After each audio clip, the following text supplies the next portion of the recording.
frappe immédiatement quand on arrive ici sur les salins de l'Aude, eh bien c'est la couleur rose des bassins, une couleur que l'on retrouve également sur les salins d'Aigues-Mortes en Petite Camargue dans le Gard, une couleur qui est due à une algue microscopique, la Duna liella salina.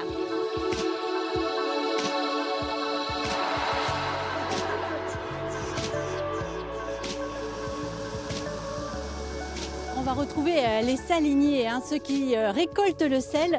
Là, c'est bientôt la fin de la récolte de la fleur de sel. Bonjour Thierry. Bonjour.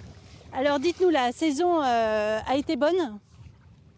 Pour la fleur de sel, elle a été bonne parce qu'il n'a pas fait trop de vent du nord. Donc il a fait du marin, donc on a fait une trentaine de tonnes de fleurs de sel.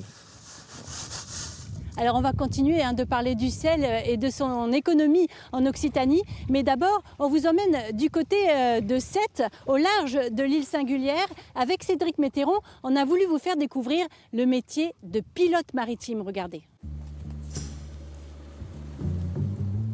Il est 6h30. Un roulier turc doit décharger ses remorques. Mais ce n'est pas le commandant qui fera la manœuvre. C'est Gabriel Charpentier, pilote maritime depuis 13 ans. Le port de Sète, il le connaît par cœur, ce qui ne diminue pas son stress. Il y a toujours une appréhension mais qui est saine, je dirais, et qui nous met en alerte et qui nous rappelle tous les points sur lesquels on doit être vigilant.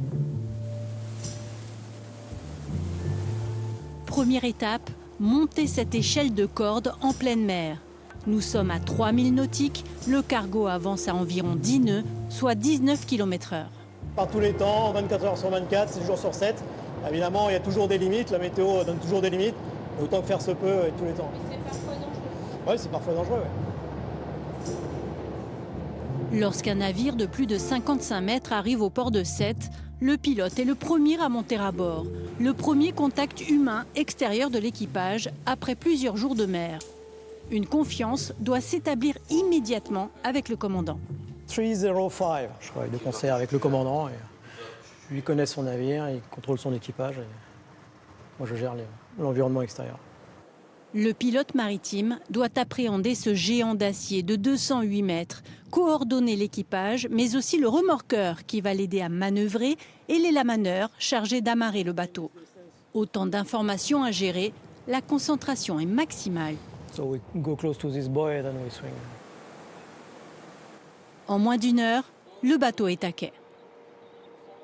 Thank you. Avec plaisir. Il y a aussi beaucoup l'humain qui me motive.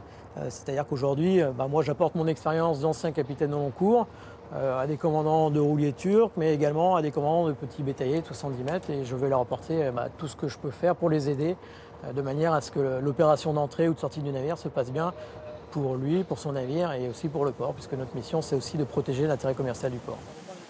8h05, une pilotine appareille pour un autre navire. Cette fois, un pinardier de 91 mètres. Le pilote doit maîtriser le vent, le courant, mais la principale difficulté est ailleurs. Les fonds, en fait, on ne les voit pas, par définition, sous la surface. Et le danger principal n'est pas visible. Donc, clairement, il faut que nous, on ait en tête en permanence les dangers qui sont sous-marins. 4 mètres sous la quille, la proximité du fond joue sur le comportement du navire. À bord de ce voiturier sur le départ, à nouveau Gabriel Charpentier. Son patron de pilotine l'attend, il doit le récupérer une fois le navire sorti du port. Les conditions sont bonnes, mais ce n'a pas toujours été le cas. Ce type de navire, il y a quelques années, où le vent était monté très fortement et de manière imprévue, et on s'est retrouvé en travers du bassin dont on est sorti aujourd'hui. Les remorqueurs n'avaient plus assez de puissance pour parer le vent, donc il a fallu mouiller les ancres. On était vraiment dans une situation d'urgence. Mais bon, là encore, avec ces équipages qui connaissent bien leur navire et avec qui on travaille très bien au quotidien, tout s'est bien terminé également. Les 6 pilotes sétois sont tous d'anciens navigants, officiers de marine marchande. Leur statut est particulier puisqu'ils assurent un service public, mais financé par l'armateur, en moyenne 4% du coût de l'escale.